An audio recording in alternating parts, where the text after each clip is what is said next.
Hi, it's me again, Angelica. Ngayon nga, gusto kong magpasalamat sa lahat ng mga sumusuporta at nagtitiwala sa akin nung mga nakaraang nagtitake ako ng exam, sa aking pamilya, sa aking kaibigan, at sa mga mahal ko pa sa buhay. Syempre sa aking mga guro, sa aking paaralan.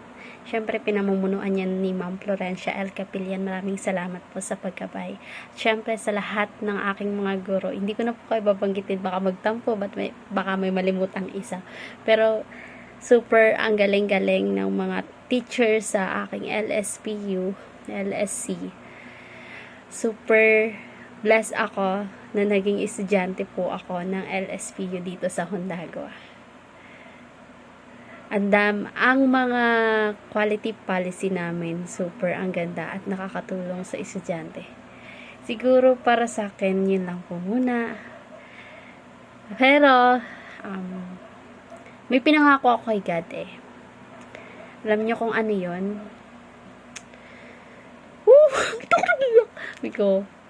Sabi ko kung magiging top notch. Oh my God. Oh my God. Sabi ko kung magiging top notcher ako. Siyempre, magbibigay ako ng mag-i-inspire ako sa tao na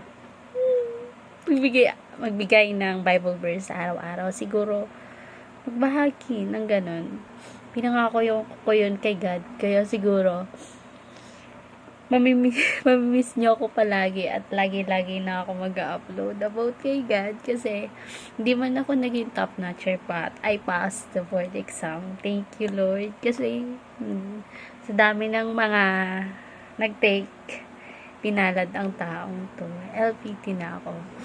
So, ngayon, oh my God, nag-iiyak na siya. Tiguro mo na, pangit ko na, oh my God.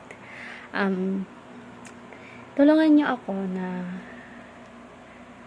magbigay ng inspiration sa iba at kung meron kayong prayer request from me, ay willing ako na ipagdasal kayo palagi kasi ganun din yung ginagawa ng ibang tao para sa akin. Hindi ako magiging matagumpay kasi may mga taong nagdadasal din sa akin.